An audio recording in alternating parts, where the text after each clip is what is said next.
পররাষ্ট্রমন্ত্রী সালাউদ্দিন আহমেদ বলেছেন, জুলাই গণ অভ্যুত্থানকারীদের বিরুদ্ধে যারা সশস্ত্র হামলা চালিয়েছে তারা যে বাহিনীর পোশাকেই হোক অপরাধী, তাদের বিরুদ্ধে সব মামলা সুষ্ঠু তদন্ত হবে। এছাড়া জুলাই যোদ্ধাদের সুরক্ষা দেওয়ার কথাও জানিয়েছেন তিনি। বাংলাদেশিদের জন্য হজ ও ওমরা সেবায় নতুন গতির সঞ্চারে বাংলাদেশ ও সৌদি আরব সহযোগিতা জোরদারে সম্মত হয়েছে। আজ সোমবার সৌদি আরবের মদিনায় সৌদি হজ ও ওমরা মন্ত্রী তৌফিক বিন ফাউজান আল রাবিয়াহর সঙ্গে ধর্ম বিষয়ক মন্ত্রী কাজী শাহ মোফাজ্জল হোসেনের মধ্যে দ্বিপাক্ষিক আলোচনায় এ বিষয়ে ঐকমত্য হয়েছে। এবার জুলাই সনদ বাস্তবায়নের প্রতিক্রিয়া নির্ধারণ নিয়ে আলোচনার জন্য এবার জাতীয় সংসদে মুলতবি প্রস্তাব এনেছে স্বতন্ত্র সংসদ সদস্য শেখ মুজিবুর রহমান ইকবাল। আজ সোমবার বিকেলে তিনি প্রস্তাবটি আনেন, তবে এটি গ্রহণ করা হবে কিনা তা নিয়ে সিদ্ধান্ত হয়নি।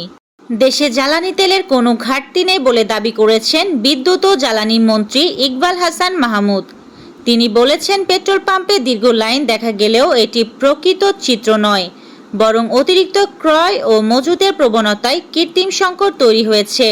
এ অবস্থায় সরকার ৩,১৬৮টি অভিযান চালিয়েছে, ৫৩টি মামলা করেছে এবং ৭৫ লাখ টাকা জরিমানা আদায় এবং কারাদণ্ড দিয়েছে।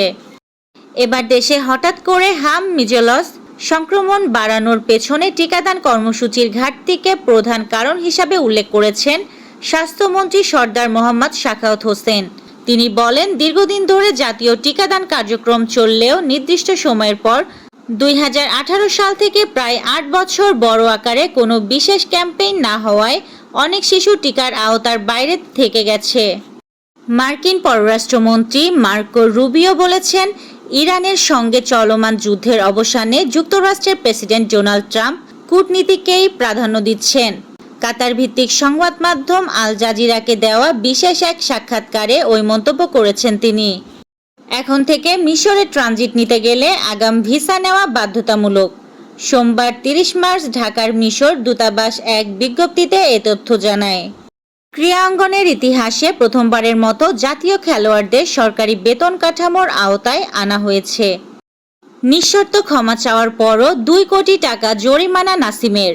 টুইট করার কয়েক মিনিটের মধ্যেই ডিলিট করে দিয়েছেন। চেয়েছেন নিঃশর্ত ক্ষমাও, তবু শাস্তি থেকে বাঁচতে পারলেন না পাকিস্তানের পেসার নাসিম শাহ। এই ছিল আজকের শীর্ষ সংবাদ। ছিলাম আমি ইয়াসমিন লিভা, সুরমা টিভি 24।